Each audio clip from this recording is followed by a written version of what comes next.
O programa a seguir pode conter descrições de extrema violência e não é recomendado para pessoas sensíveis.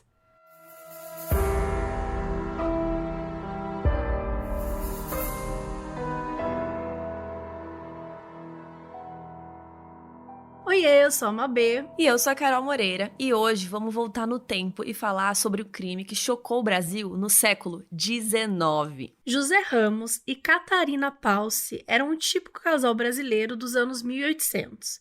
Iam à igreja, gostavam de teatro e eram super simpáticos. Mas tudo mudou nos anos 1860, quando se mudaram para uma casa na Rua do Arvoredo, em Porto Alegre. Rapidamente, eles criaram amizade com um açougueiro local, o Carlos Klausner, um imigrante alemão. O açougue acabou virando o interesse comum deles. O problema é que eles utilizavam um ingrediente diferente para fazer as suas linguiças. Sim, você acertou.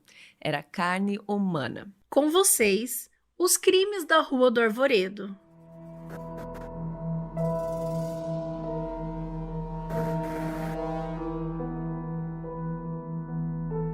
E a gente hoje começa falando que esse episódio está sendo patrocinado pela Aurelo. Pra quem não lembra, a Aurelo é uma plataforma brasileira de conteúdo em áudio. E lá no app deles, você encontra podcasts, então, todos que você acompanha, inclusive o Modus Operandi tá lá.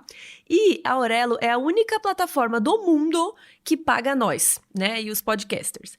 E quando você ouve um podcast lá, todo play que você dá, você remunera um pouquinho quem produziu aquele podcast, né? Então você ajuda aos podcasts e tal. E lá também tem muita série que eles produzem, séries originais, várias séries de ficção em áudio. Tem de vários gêneros. E a gente já até fez um episódio aqui falando sobre uma das séries deles que se chamou Culto, naquela vibe Janela Indiscreta, que vocês amaram. A gente teve um feedback super positivo. E hoje vamos falar da nova série deles que se chama A Febre de Curu, que tá com um elenco incrível. Tem a Cléo Pires, o Silvério Pereira, a Negra Lee, Reginaldo Faria, Lucélia Santos, Sérgio Manberti, que era o tio Victor do Castelo Rá-Tim-Bum, quem lembra? Eu amo ele. E até o Ariel Palacios, que é um jornalista argentino da Globo News que tá fazendo uma ponta de ator. E a Cléo Pires, além dela ser a atriz principal, ela é produtora da série, então ela tá super envolvida no projeto. E, por sinal, não é mais Cléo Pires, porque ela adotou o nome artístico só Cléo, que nem Cher, assim, muito chique. Eu queria ser só Carol. Carol. Eu sou Mabê, por exemplo. Mabê Olha só. é raro. É raro. É bem melhor. A série é uma ficcionalização, né, desse caso que a gente vai contar aqui hoje, que são os crimes da Rua do Arvoredo. Só que tem várias reviravoltas e novos elementos. Então o que a gente vai fazer nesse episódio é o seguinte: a gente vai contar tudo de mais importante que vocês têm que saber para esse crime, quem foram os responsáveis, como é que eles cometiam, etc. Lembra até um pouco a história dos canibais de Garanhuns, que a gente já contou aqui num episódio para vocês. Então a gente vai contar como tudo começou e depois detalhar o que rola no primeiro episódio da série. Mas antes, ouçam o trailer da série só para vocês já irem entrando no clima. Seria mesmo possível haver justiça em Porto Alegre? Em 1863, uma série de crimes levou Porto Alegre à beira do caos. Amigos, é chegada a hora de nos levantar. Já são 7 os nossos irmãos, filhos e amigos desaparecidos. Quando Jack o Estripador era apenas uma criança, um brasileiro se tornou o primeiro assassino em série da história. Passe em minha residência amanhã, no finalzinho da tarde. Eu moro na Rua do Arvoredo. A história de Catarina Palce e os crimes da Rua do Arvoredo. Esse diário conta toda a verdade, tudo. Tem uma menina morta na nossa casa. Ore comigo. Agradeça pelo que temos. Não vai mais pregar sua palavra no meu presídio, Ramos. Não vai mais pregar sua palavra em lugar nenhum. Vamos ficar calados esperando que venham nos pegar? A nova série de ficção da Aurelo, com Cléo, Silvério Pereira, Negra Lee, Lucélia Santos, Arlindo Bezerra, Reginaldo Faria e grande elenco. Deus me traiu, Catarina! A Febre de Curu, dia 28 de maio, só aqui na Aurelo. Sempre com machado. Um golpe na cabeça e depois mais golpes.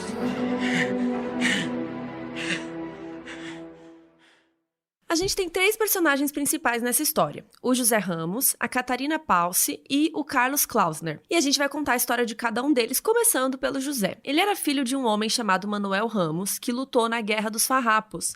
Pra quem não lembra, se você dormiu nessa aula aí de história, eu não lembrava, tá? Então não se sinta mal.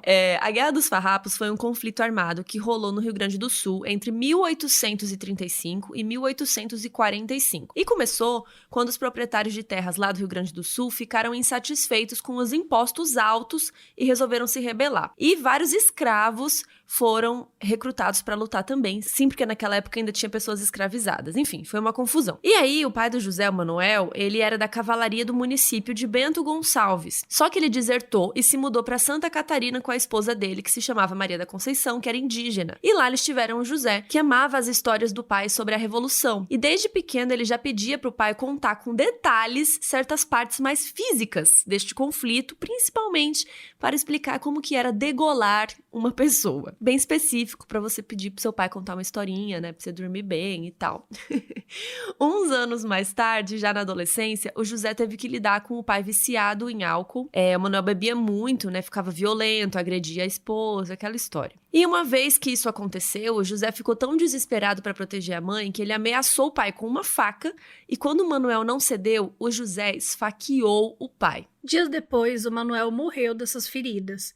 E o choque de matar o próprio pai fez com que o José quisesse se afastar de tudo aquilo. Então ele se mudou para a província de São Pedro, que era como o Rio Grande do Sul se chamava nessa época do Império. Interessante pensar que ele era descendente de indígena, mas vivia num dos lugares com mais colonizadores do país. Ele virou policial e ele era muito disciplinado e tal, rapidamente virou o braço direito do chefe de polícia, que era o delegado Dário Calado. E aí o José entrou pra elite de Porto Alegre. Ele ia muito pra teatro e pra eventos de amigos ricos e tal, ele era extremamente religioso e ele sempre frequentava a missa. Mas tinha alguma coisa de errado com o José. Um dia a polícia conseguiu prender um bandido super procurado. Ele se chamava Campara e era o inimigo número 1 da elite. O apelido dele era Robin Hood dos Pampas. Inclusive, é o nome do segundo episódio da série. Ele roubava dos ricos e dava para os pobres real, assim. Então, o José, ele matou esse cara degolado.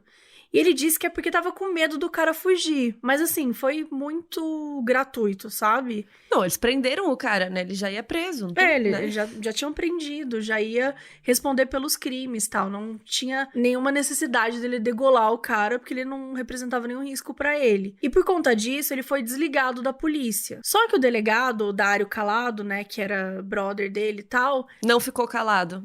Não ficou calado. Gostava muito do José. Não passou o grande panão pro amigo e continuou usando o José na função de informante. Então guardem essa informação, a gente vai pausar aqui a vida do José e agora a gente vai para a história da Catarina Palce. Ela nasceu na Hungria, mas ela tinha ascendência alemã.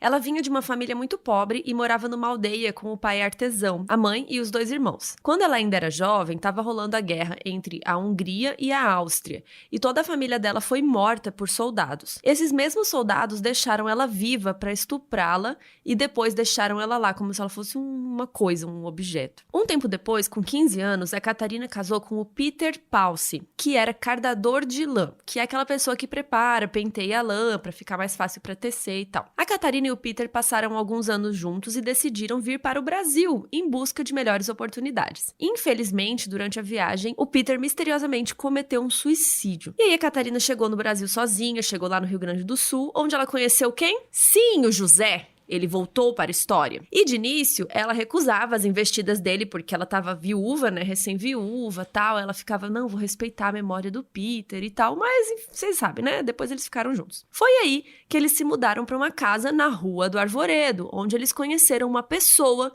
que ia mudar suas vidas para sempre.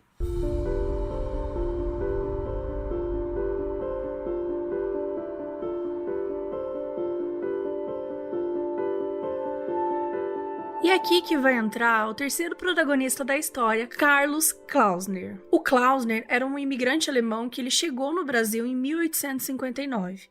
Ele se estabeleceu em Porto Alegre e abriu um açougue que começou a fazer muito sucesso. O açougue ficava num ponto estratégico, perto de uma igreja frequentada pela elite.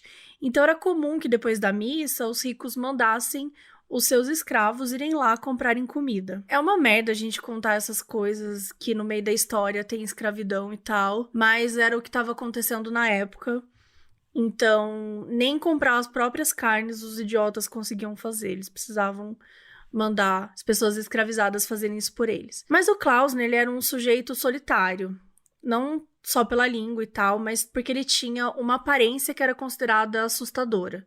Ele tinha uma cicatriz no rosto e ele estava sempre com aparelhos, assim, de corte na mão, né? Porque, enfim, ele era açougueiro, então muita gente tinha medo dele. E foi aí que ele conheceu e ficou amigo do José, que falava alemão.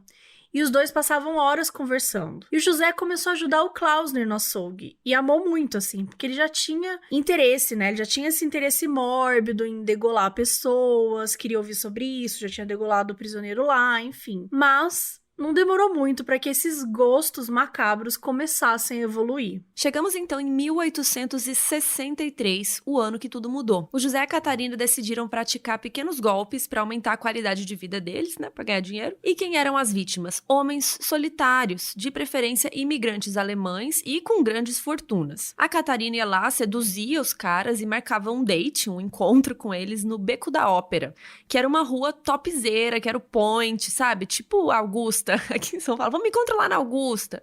É isso, era o Beco da Ópera. E depois que ela levava os caras pra casa, o José tava lá esperando com vários instrumentos que ele levava do açougue. Então ele degolava os caras e depois esquartejava, e aí eles pegavam o dinheiro ou objetos de valor que a pessoa tivesse levado. E assim, gente, dava pra eles roubarem alguém sem cometer assassinato?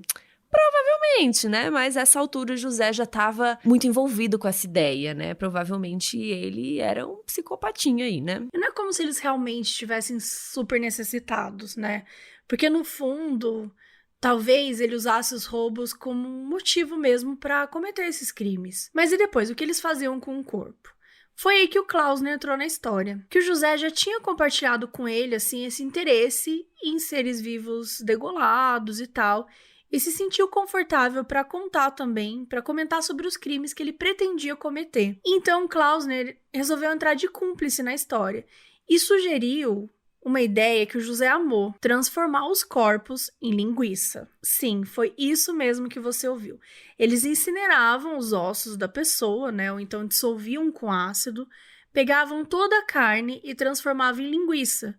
E depois vendiam normalmente no açougue para as pessoas comerem. É aquele velho ditado, né? Sem corpo, sem crime. Ou, né, com linguiça sem crime. E eles continuaram todo esse modus operandi por 1863 e um pouquinho, uma parte de 1864. E estipula-se que ao menos 6 pessoas foram mortas e sumiram dessa maneira.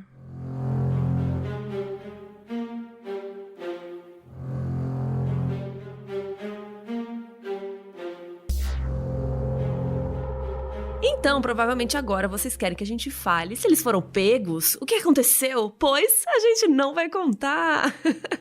Hoje a gente tá malvada. Não, brincadeira. A gente vai fazer algo muito melhor, porque a gente quer que vocês escutem a nova série da Aurelo, que chama A Febre de Curu, com K, porque lá você pode conhecer mais dessa história e ainda numa versão interpretativa, né? Porque a gente aqui, a gente fala que a gente é atriz, mas a gente não é atriz de verdade, não. Então, assim, lá você vai descobrir o que aconteceu, né? Como que eles cometeram os crimes, então vai ficar muito mais surpreendente, né? Pra gente não dar spoiler aqui também. E vocês sabem que a Aurelo tem muito mais do que só ouvir podcast, né? Tem muitas outras coisas legais também. E na Aurelo agora, quem cria conteúdo também pode fazer planos de assinatura e criar playlists de episódios fechados só pra quem apoia. E aí quem assinar pode ter muito mais conteúdo dos seus podcasts favoritos. E sem falar que eles têm também uma sala de debate muito legais, que são as Aurelo Talks. Que inclusive eu e a Carol participamos desse outro Talks, que a gente falou sobre o podcast Oculto, que é, enfim, outra pegada de ficção e tal, que, enfim, os vizinhos, voyeurismo, uma coisa super legal que a gente fez episódio daqui no Modus Operandi também, contando sobre esse podcast. Então a gente também recomenda esse aí. Mas, enfim, o Aurelo Talks, são eventos interativos, né, ao vivo, que qualquer pessoa pode entrar e participar, basta ter o aplicativo baixado.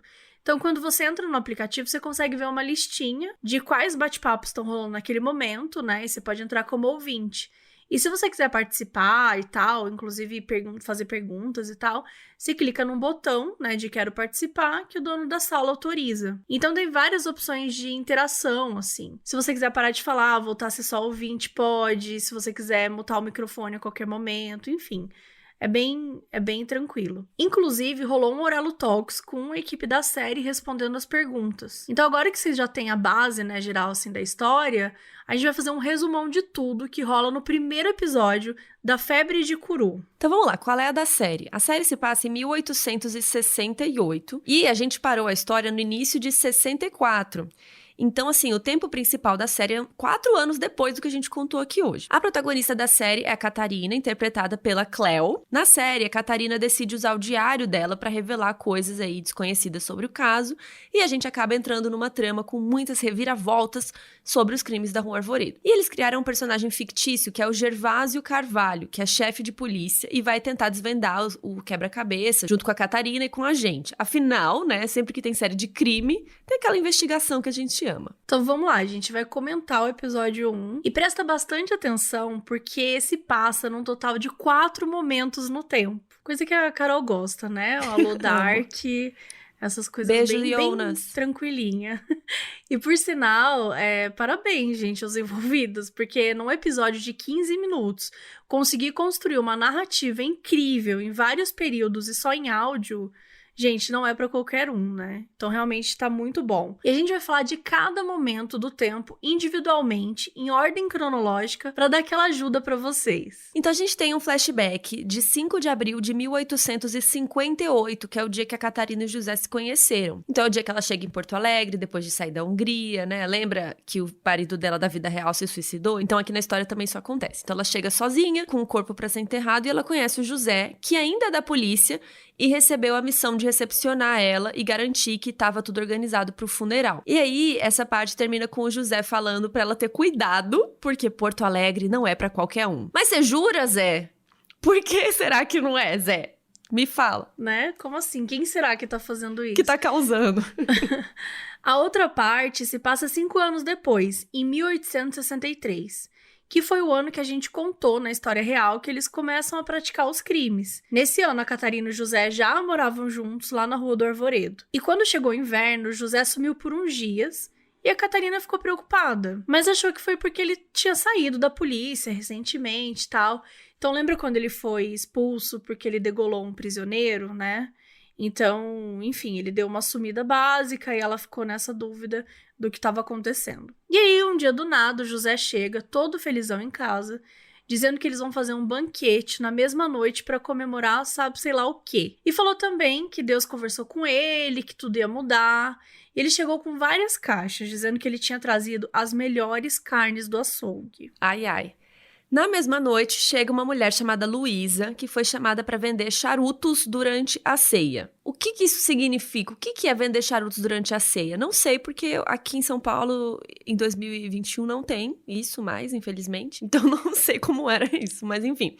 Eles conversam um pouco e a Catarina vai chamar o José para ver se ele já tá pronto. E do nada, gente, o José aparece e... mata a Luísa, a menina do charuto. Muito provavelmente ele degolou e esquartejou, porque era o modus operandi dele, né? No episódio a gente só ouve vários sons e tal, então provavelmente é isso. Então tem vários sons de corte e tal. E aí a Catarina fica choquita, né? Chocada, passada. E o José fica repetindo pra ela rezar com ele e agradecer o alimento que eles vão ter aqui, né? Ele é amigo do Hannibal. Gente, apavorante, sério. Bom, agora a gente vai para 1868, que é o tempo principal da série. 5 anos depois que a mulher do charuto foi assassinada. A Catarina tá com 37 anos e ela tá presa. E a gente descobre que ela foi presa 4 anos atrás, né, em 1864. E ela foi condenada a 13 anos e 4 meses de prisão como cúmplice de 3 homicídios e ocultação de cadáver. E a gente descobre que o José tá preso também. Ele tinha sido condenado à pena de morte, mas aí depois mudaram pra prisão perpétua. Mas aí tem uma pergunta, cadê o Klausner? Aí vocês têm que continuar ouvindo os próximos episódios pra saber. É porque é spoiler. Calma, vocês vão saber. Enfim, chegamos em 10 de outubro de 1968. Lembra que na história real a gente falou que o chefe da polícia era o Dário Calado E o José era o braço direito dele. E aí, claro que por eles serem próximos, a Catarina conheceu ele também. E aqui no podcast eles também falam do Dário. No episódio, a Catarina pede uma reunião com o chefe de polícia, achando que vai ser quem? O Dário. Só que, quando ela chega lá, é o tal do Gervásio Campelo, que é um personagem criado pelo podcast, né? Um fictício. E assim, gente, a Catarina tá presa, viu? Ela só tinha cumprido 4 anos até então ela tá lá na cela. E o guarda vai lá buscar ela pra ela se reunir com o novo chefe lá, o Campelo. E lá, a Catarina fala várias coisas interessantes pra ele. Ela diz que o diário dela tá escrito em romeno e que ela pode traduzir pra ele, né? Pra ir mostrando que nessas traduções ela é inocente. Só que assim, gente... Amo, ela vai lá e traduz. Querido diário, hoje estou passeando colhendo flores. Foi um dia super tranquilo. Gente, ela pode traduzir o que ela quiser. Como que ele vai saber? Tem que ser um tradutor imparcial. Não faz o menor sentido você se oferecer para traduzir um negócio. Vamos ver se o Campelo vai cair nessa. E aí a gente descobre por meio dela que o Dário foi o juiz do julgamento dela e do José. Só que assim, na vida real, o Dário, ele não era só delegado, ele também era juiz. Então isso é algo que era autorizado em algumas províncias naquela época. Então ele foi juiz desse caso na vida real também. Gente, isso não faz menor sentido. Menor sentido. O cara que prende e julga. Exato. Bom, mas voltando aí para as coisas do episódio. Ela diz, né, que o José fazia o trabalho sujo do Dário, que eles eram comparsas, e que por causa disso que a pena do José foi mudada de pena de morte para prisão perpétua. E fala que mesmo agora, o Dário e o José ainda mandam em Porto Alegre, que eles têm ouvidos em todos os cantos. E que morre de medo do José, que 2 anos antes ela terminou com ele, e na mesma noite, coincidentemente, ela foi jogada na solitária sem motivo algum. E aí ela lê 2 passagens do diário, uma de 1858, que foi quando ela conhece o José, e uma de 1863, quando o José matou a charuteira, que foram as 2 cenas que a gente comentou antes. Cronologicamente, então, essa aqui é a última parte. Mas são as 2 primeiras cenas do episódio. Super dark ela. Então, assim, são 2 cenas já da Catarina idosa, que se passam em 1891 já. Mas aí já não é a Cleo atuando, é uma atriz mais velha, a Lucélia Santos. E aí uma das cenas ela escrevendo no próprio diário, e é dito que é dia 28 de dezembro de 91. E aí ela fala sobre como a vida dela foi horrível, que ela foi vítima das próprias escolhas, e a gente já pensa...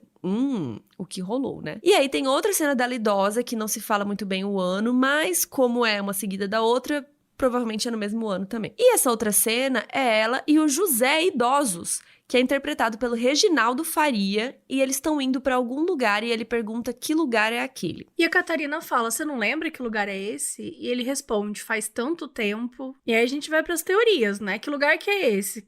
Será que é a casa que eles moravam? Será que é algum lugar que foi importante pra eles? Que teve algum crime cometido?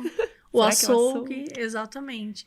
Fica essa grande dúvida, assim. E as coisas que ficarem abertas, né, pra vocês descobrirem nos próximos episódios é o que aconteceu com o Klausner, como eles foram pegos e quais são essas tretas jurídicas do julgamento. Quero saber, eu amo. Eu podia ser jurada. E se você fosse naquela época, você ia ser jurado e juiz, né? Jurada, juíza, réu. Réu. A série vai trazer à tona algumas coisas que rolaram no julgamento real. Então vocês vão entendendo com o passar dos episódios que esse caso realmente atraiu a atenção de pessoas super importantes, né? E outra coisa que a equipe da série quis trazer é um debate sobre até que ponto a Catarina foi cúmplice e até que ponto ela era uma mulher solitária no mundo machista, que ela estava sendo obrigada a seguir as ordens, que ela também seria uma outra vítima, sabe? Então fica essas questões aí para serem debatidas. E eles também querem resolver algumas questões que até hoje não são muito certas sobre o caso. Como o porquê do Klausner, que ele ganhava muita grana no açougue e estava bem de vida, né? Porque ele teria participado desses crimes. Porque ele teria aceitado fazer isso. Eu também não entendi isso ainda.